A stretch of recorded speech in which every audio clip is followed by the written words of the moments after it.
स्वागत है आप सभी का फिर से हिंदुस्तान हमारी जान यूट्यूब चैनल पे। सभी दोस्तों को मेरा आदाब, मेरा नमस्कार। बहुत ही खुशी की बात है, आज हमने अपने देश के स्वतंत्रता दिवस का पालन पूरे जोश व खरोश से और पूरे उत्साह और उमंग के साथ किया है। जी हाँ, हमारे देश की 75वीं स्वतंत्रता दिवस का पालन पूरे देश में, देश के कोने कोने में बड़े ही उत्साह और उमंग के साथ, पूरे गर्व के साथ पालन किया गया। इस मंजर को देखकर, इस अवसर को देखकर, युवाओं में भरे उत्साह को देखकर मन फूले नहीं समा रहा है। आज सारे दिन के दौड़ धूप के बाद, हर्षो उमंग के बाद मौका मिला है आप सभी से रूबरू होने का। जी हाँ दोस्तों, आज मैं आपसे एक बहुत ही गंभीर विषय पे बात करने जा रहा हूँ। जैसा कि हम सभी जानते हैं कि हमारे स्वतंत्रता दिवस का पालन आज हम बड़े गर्व के साथ कर चुके हैं। 13 से 15 अगस्त तक हमने हर घर तिरंगा महोत्सव का भी पालन किया। आज़ादी का अमृत महोत्सव भी हम लोगों ने मना लिया। हम सभी अपने मोहल्लों में, गाँवों में, शहरों में, कस्बों में, अपने विद्यालयों में, कॉलेजों में और अन्य संस्थानों में भी झंडोत्तोलन करके माँ भारती का सर गर्व से ऊंचा कर दिया। हम अपने कौम के लिए जीते हैं, हम अपने कौम के लिए मरते हैं। हम हिंदुस्तानी हैं, हम हिंदुस्तान पे जान कुर्बान करना जानते हैं। लेकिन जो आज का मेरा विषय वस्तु है वह यह है दोस्तों कि क्या हमारा राष्ट्रवाद, हमारी देशभक्ति, हमारा देश प्रेम सिर्फ 26 जनवरी, 15 अगस्त, 2 अक्टूबर को ही जगता है? क्या सिर्फ स्वतंत्रता दिवस, गणतंत्रता दिवस, गांधी जयंती और नेताजी सुभाष चंद्र बोस की जयंती के दिन ही हमारे अंदर की भारतीयता हिलोरे मारने लगती है और उसके बाद वो कहाँ जाता है? मेरी बातें कुछ लोगों को कड़वा लग सकती है, लेकिन आप इस बात को अपने रोज़ की ज़िंदगी से मिलाकर जरूर देखिएगा। आज हमने देश की स्वतंत्रता दिवस का पालन किया। हम सभी ने, हम लोगों में इस तरह की प्रतिस्पर्धा जाग पड़ती है जैसे कि हम सबसे बड़े राष्ट्रवादी है, हम सबसे बड़े देश प्रेमी है।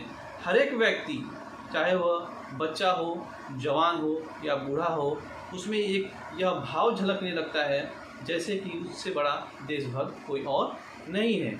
बहुत अच्छी बात है, मुझे इस बात से कोई शिकायत नहीं है। ये गर्व की बात है कि हम सभी भारतीय अपने आप को देश प्रेमी दिखाने के लिए कंपटीशन करते हैं। That's a very good thing. हमें ये होना चाहिए ताकि हम एक अच्छे, एक बड़े देशभक्त बन सकें।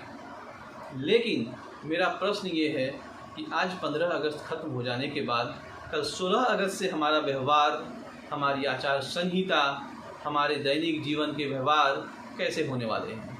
क्या जिस जैसा कि हम आज देशभक्ति के एक प्रेरणा स्रोत बनने का कोशिश कर रहे थे, क्या कल भी हमारा व्यवहार, हमारी कार्यशैली, हमारे दैनिक कार्यकलाप उसी प्रकार के होंगे? क्या कल भी हम अपने तिरंगे को वही सम्मान देंगे? क्या कल भी हम अपने राष्ट्र को, हमारे गांव मोहल्ले को, हमारे सड़कों को उसी तरह से संभाल कर रखने की कोशिश करेंगे कि वह ऐसा बताए कि हाँ, हम सच में सच्चे देश प्रेमी हैं? याद रखिएगा कि सिर्फ गणतंत्र दिवस और स्वतंत्रता दिवस के दिन अपने मोटरसाइकिल्स में तिरंगा बांधकर 80 और 100 के स्पीड में मोटरसाइकिल चला लेने से कोई देशभक्त नहीं हो जाता है। मुझे किसी से कोई शिकायत नहीं है कि वह किस तरह से अपने देशभक्ति को प्रमाणित करना चाहता है, लेकिन हाँ, मेरा ये अनुरोध ज़रूर है कि इस देशभक्ति को हम हर रोज़ दिखाएं।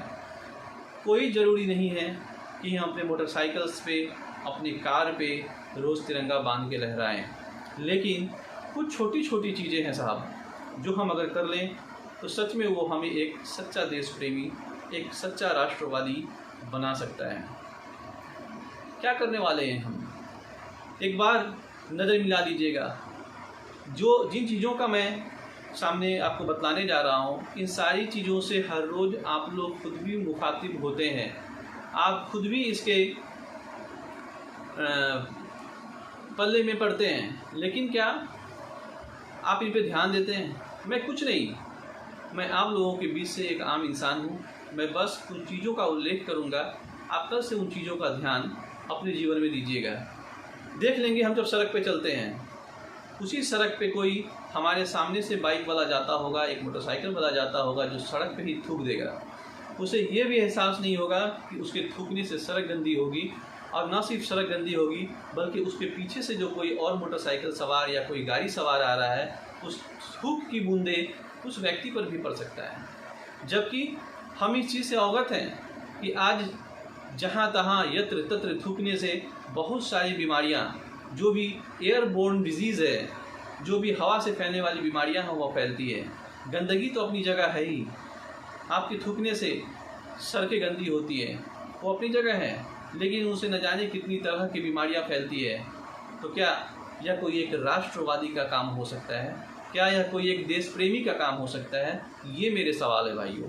आपको इन सवालों के उत्तर ढूंढने होंगे, आपको इन सवालों के जवाब देने होंगे कि क्या आप भी उन लोगों में शामिल है जो सड़कों पर मोटरसाइकिल या गाड़ी चलाते समय बिना सोचे समझे बेशर्म की तरह सड़कों पर थूकते हैं। दूसरा, क्या कल से फिर वही करेंगे हम कि गाड़ी चलाते हुए सड़कों पे ही पानी के खाली बोतल फेंक देंगे, जूस के खाली बोतल फेंक देंगे, गुटखा खाकर थूकेंगे, गुटखा खाकर उसके पैकेट्स को फेंक देंगे? नहीं दोस्तों, ये भारतीय का काम नहीं है। अगर आप एक सच्चे हिंदुस्तानी हैं, अगर आप एक सच्चे भारतीय हैं, अगर आपके दिल में थोड़ा भी राष्ट्र प्रेम और सच्ची देश प्रेम है, तो आप ऐसे काम करने से बचेंगे और ऐसे काम को दूसरे को भी नहीं करने देंगे। तीसरी समस्या जिससे मैं और आप सभी लोग रोज़ अवगत होते हैं, रोज़ झेलते हैं, वह है पब्लिक प्लेस में स्मोकिंग।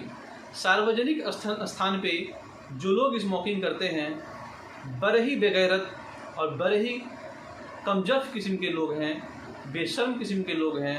उन्हें यह बात समझ में नहीं आती है कि अगर उन्हें धूम्रपान पसंद है तो क्या बाकी लोगों को भी धूम्रपान पसंद होगा।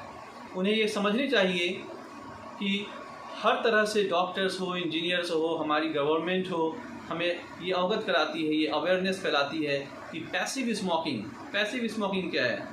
आप सिगरेट पी रहे हैं, आप एक्टिव स्मोकर हो, लेकिन जो व्यक्ति स्मोकिंग नहीं कर रहा है, लेकिन आपके स्मोकिंग के चलते उस बेचारे को आपके स्मोक का धुआं सूंघना पड़ रहा है, उसके फेफड़े में जो आपकी सिगरेट और बीड़ी का धुआं जा रहा है, वो बेचारा निर्दोष पैसिव स्मोकर बन रहा है। और ये मेडिकल रिपोर्ट है कि बड़ी संख्या में पैसिव स्मोकर्स जिन्होंने कभी धूम्रपान नहीं किया है, वो भी कैंसर के मरीज बन रहे हैं। तो आपके पाप का फल किसी और को झेलना पड़ रहा है।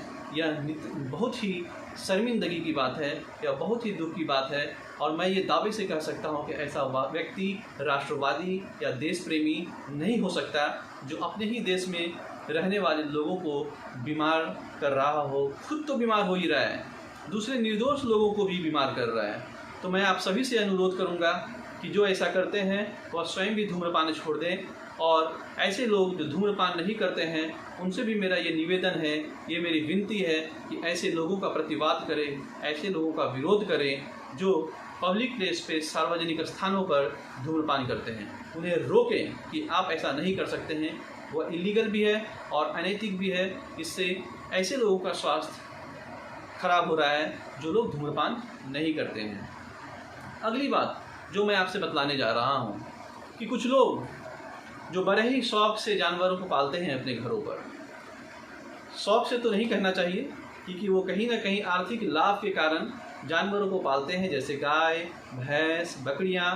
लेकिन ये एक बहुत ही दुख की बात है कि अपने आय के लिए, अपने लाभ के लिए ये लोग पशुओं को पालते हैं, लेकिन उनको सड़कों पर आवारा छोड़ देते हैं।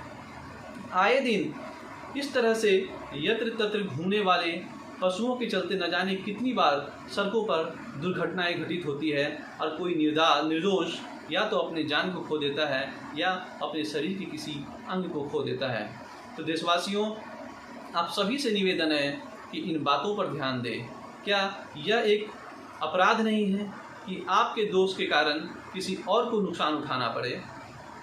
आज हमारा व्यवहार जब तक अच्छा नहीं होगा, हम एक अच्छे देशवासी नहीं कहला सकते हैं। अगली बात जो मैं अक्सर सड़कों पर देखता हूँ, आप सब भी देखते होंगे, मैं बस इन चीज़ों को आपको रिकॉल करा देता हूँ ताकि इन चीज़ों से हम बचें, हम खुद भी ना करें और दूसरों को भी प्रेरित करें कि ये गलतियाँ ना दोहराएं। सड़कों पे ठहरी हुई गाड़ियाँ, सड़कों के किनारे पार्क हुई गाड़ियाँ, अक्सर मैंने देखा है कि लोग रॉन्ग साइड में दरवाज़ा खोल देते हैं। कार हो, ट्रक हो या बसेस हो, उनके दरवाजे उन्होंने सड़क की तरफ खोल देते हैं, जिसका परिणाम ये होता है कि वहाँ से गुजरने वाला कोई मोटरसाइकिल सवारी, कोई साइकिल सवारी बेचारा उस दरवाजे से टकरा जाता है और एक दुर्घटना हो जाता है। तो इस तरह के अपराध से बचें आप। आपके पाप का फल कोई और क्यों भोगे? आप अपनी गलतियों को सुधारें।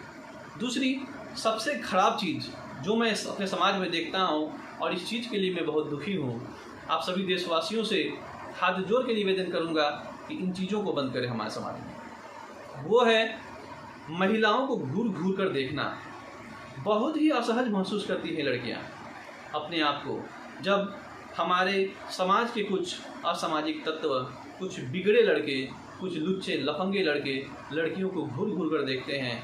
अरे भाई, उनकी भी स्वतंत्रता है, वो आज़ाद है कहीं घूमने फिरने के लिए। आप क्यों उन्हें निहारते रहते हैं? क्यों इस तरह से उन्हें देखते हैं कि वो असहज महसूस करती हैं? कई ऐसी लड़कियां हैं जो पब्लिक प्लेस पे जाना पसंद नहीं करती है, कहीं घूमने जाना पसंद नहीं करती है, क्योंकि कुछ लुच्चे लफंगे और बेगैरत लड़के उन्हें घूर घूर कर बार बार देखते हैं। तो दोस्तों, अगर सही में आप देशभक्त हैं, अगर सही में आप भारत के वासी हैं, तो ये हमें सिर्फ एक दिन या साल में 2 दिन या साल में 4 दिन झंडे लेकर इधर उधर मोटर गश्ती करके हमें प्रमाणित करने की कोई आवश्यकता नहीं है। हमें ज़रूरत है हमारे व्यवहार को बदलने का, हमारा समग्र विकास होना चाहिए। हमारे दिनचर्या को इस तरह का बनाना चाहिए कि लोग गर्व करें कि हाँ, हम भारतवासी हैं, भारतवासी ऐसे हैं। हमें अपने मोहल्लों को साफ़ रखना है, हमें अपने सड़कों को साफ़ रखना है, हमें अपने ऐतिहासिक विरासतों की रक्षा करनी है, हमें हमारे साथ रहने वाली महिलाओं को सहज महसूस कराना है, उनके साथ ऐसा कोई व्यवहार ना हो कि वे असहज महसूस करे। तो इन्हीं सारे मैसेज के साथ मैं आज का ये वीडियो समाप्त करता हूँ। बहुत बहुत धन्यवाद। जय हिंद, जय भारत।